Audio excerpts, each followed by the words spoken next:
RFI, TV5 Monde, la suite d'Afrique Presse avec l'affaire Jean-Pierre Bemba, l'ex-vice-président congolais RDC et ancien chef de guerre, condamné à 18 ans de réclusion, et ce par la Cour pénale internationale. La sentence est tombée en début de semaine à La Haye, aux Pays-Bas. Le sujet est résumé par Emmanuel Godard de TV5 Monde. C'est comme s'il y avait un meeting au siège du mouvement de libération du Congo. Les militants sont en fait venus suivre la retransmission du jugement de la Cour pénale internationale. 200 personnes dans un silence religieux. Tous ici dénoncent une justice sélective. Au même moment, la Cour pénale internationale a reconnu que les principaux protagonistes des conflits à Bangui, c'était M. Patassé et Bozizé, mais ils s'acharnent à M. Bemba. Et le procureur n'a jamais instruit à des charges seulement à charge. La discrimination, l'acharnement contre M. Bemba, c'est ce que nous ne cesserons jamais de dénoncer. Les hommes de Jean-Pierre Bemba étaient venus soutenir en Centrafrique le président Ange-Félix Patassé, qui faisait face à une tentative de coup d'État du général François Bozizé. La Cour reproche entre autres à Jean-Pierre Bemba de ne pas avoir pris de mesures disciplinaires contre ces hommes pour leurs actes barbares sur la population.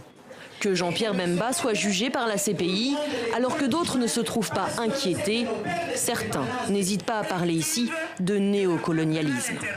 Jean-Pierre Bemba n'avait pas envoyé de soldats formés, c'est pour cela qu'ils l'ont condamné. Quand on voit le soldat centrafricain, le soldat français qui sont centrafricains ont commis des viols, pourquoi on n'est pas cherché Hollande pour dire qu'il n'a pas envoyé de soldats formés et ils ont commis des viols pour être condamnés comme chef hiérarchique de ce soldat-là, ou bien Ban Ki-moon. Donc voilà comment la CPI applique 2 poids, 2 mesures. Le discours ambiant, c'est que l'idée, la vision du mouvement de libération du Congo continuera de vivre avec ou sans Jean-Pierre Bemba. Voilà la fin du procès Bemba vu depuis Kinshasa, donc par évidemment ses partisans. Jean-Pierre Bemba, Denise, qui après avoir été jugé coupable de crimes de guerre et crimes contre l'humanité le 21 mars dernier par la Chambre de première instance de la Cour pénale internationale, a donc été écopé le 21 juin de 18 ans de réclusion. La défense a interjeté appel. Ça dit l'ex-vice-président paie ainsi les forfaits de ces troupes de l'armée de résistance du Congo envoyées en Centrafrique entre 2002 et 2003 pour prêter main forte, on l'a dit, à l'ex-président Ange-Félix Patassé face à des rebelles du général Bozizé, appuyés à l'époque par le Tchad. C'est donc le chef de guerre Bemba qui se voit punir. Oui, mais je trouve que, sans vouloir jouer les avocats de Jean-Pierre Bemba, je trouve que c'est un peu injuste de lui faire porter le chapeau de la crise centrafricaine, parce que c'était pas lui le donneur d'ordre. Non, mais les viols, les crimes. Les viols, oui. Là, ce sont des faits. C'est fait, ce sont des faits, et certains de ces miliciens ont payé déjà. Mais on ne peut pas lui faire porter le chapeau tout seul, alors qu'il y avait un donneur d'ordre, Ange-Félix Patassé, qui n'a jamais été inquiété jusqu'à sa disparition. Il y avait également Museveni, qui n'a jamais été inquiété. Il y avait de l'autre côté, quand même, François Bozizé également, qui est toujours en liberté. Je crois qu'on fait payer à Jean-Pierre Bemba l'arrogance qu'il a eue lors des accords de Sun City, en Afrique du Sud, avant l'élection de 2006. Et très clairement, la France, les États-Unis et la Belgique avaient déjà pris fait et course pour Joseph Kabila. Or, qu'est-ce qu'on regarde, qu'est-ce qu'on constate après l'élection de 2006? Jean-Pierre Bemba, alors que ces puissances occidentales ont cherché à déstabiliser son mouvement, le MLC, puisqu'on a quand même proposé au numéro 2, Olivier Kamitatou, de devenir Premier ministre, poste qu'il n'a jamais occupé. Jean-Pierre Bemba fait quand même 42%, remporte 40% des suffrages, et bat Joseph Kabila à Kinshasa, ce qui est quand même étonnant, parce que très rarement les opposants passent le cap des 10%. On demande à Jean-Pierre Bemba de fondre sa milice dans une armée nationale qui aujourd'hui est toujours embryonnaire, ce qu'on n'a jamais demandé à Joseph Kabila, qui était quand même à la tête des Kadogo. On lui demande de payer pour la crise centrafricaine, alors que les autres participants à cette crise centrafricaine sont toujours en liberté. Et je crois que c'est aujourd'hui, on a écouté des partisans de Jean-Pierre Bemba. Pourquoi aujourd'hui on lui fait payer tout ça alors qu'il n'est pas le seul? Pourquoi on ne demande pas à François Hollande de payer pour les fautes commises par les soldats français de Sangaris? Donc, ce sont autant de faits qui confirment encore les critiques qu'on porte à la CPI. C'est une justice à charge. Jean-Pierre Bemba, bouc émissaire, envoyé au poteau, donc d'ailleurs à l'instigation de François Bozizé, parce que c'est François Bozizé qui a fait appel à la justice internationale pour poursuivre M. Bemba. et lequel Bozizé, on le sait, a chassé du pouvoir Ange-Félix Patassé, et on sait également comment lui, son régime s'est terminé. Bref, un criminel patenté, mais qui lui n'est pas poursuivi. Donc est-ce que ça confirme effectivement l'idée selon laquelle on est encore là, une fois de plus, face à une sorte de justice internationale qui fonctionne en termes de justice des vainqueurs? Je pense que c'est évident que c'est ce qui apparaît, puisque de toutes les façons, tous les chefs des armées, ou tous les chefs, en tout cas, des différentes factions ou groupes qui ont été impliqués en Centrafrique ne sont pas inquiétés. Et puis, si on pousse le raisonnement plus loin, je pense qu'on risque d'arriver à un résultat assez catastrophique, pour la bonne et simple raison que ça signifie qu'on va poursuivre tous les chefs suprême des armées de toute la terre des exactions commises par leurs soldats. Alors évidemment, s'ils ne condamnent pas leurs soldats et qu'ils ne les punissent pas, effectivement, dans ce cas-là, leur responsabilité est entièrement engagée.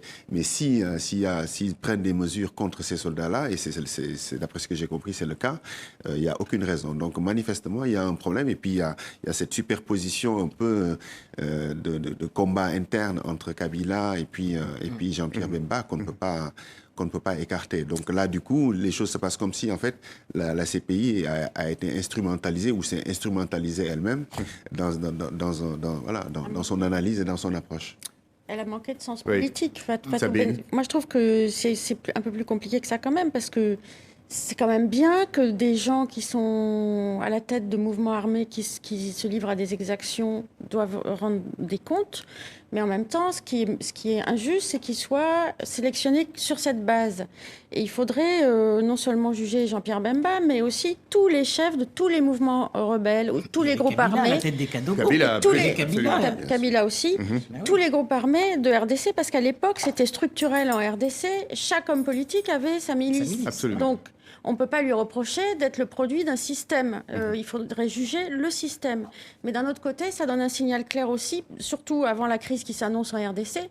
C'est-à-dire que si les hommes politiques congolais sont tentés de refaire la même chose, il va y avoir peut-être des conséquences. Alors, c'est plus compliqué d'être l'opposant de Joseph Kabila que d'être dans les bottes de Joseph Kabila, c'est sûr.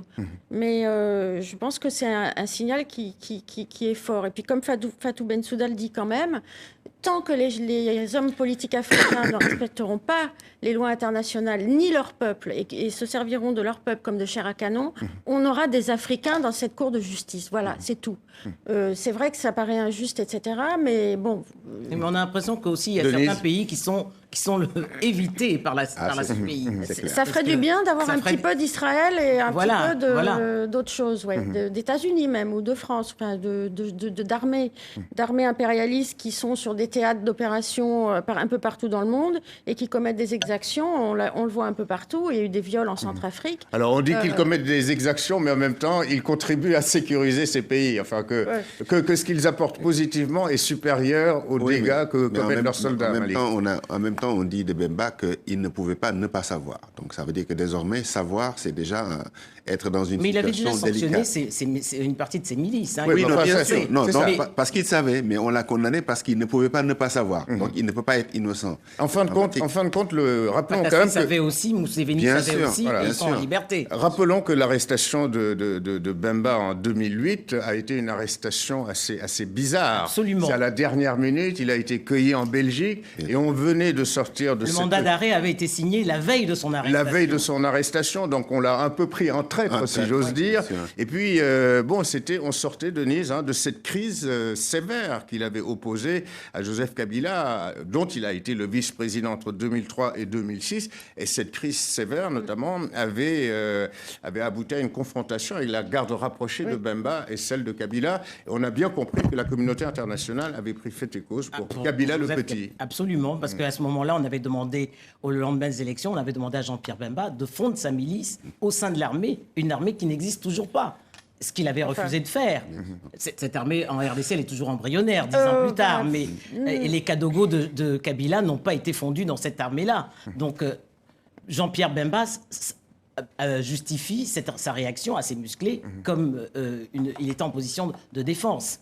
On peut s'attendre à un appel beaucoup plus, à un résultat de son appel plus, comment dire, je crains que le résultat soit vraiment beaucoup plus grave, parce que ben oui, parce que je pense que la justice ne peut pas se dédire.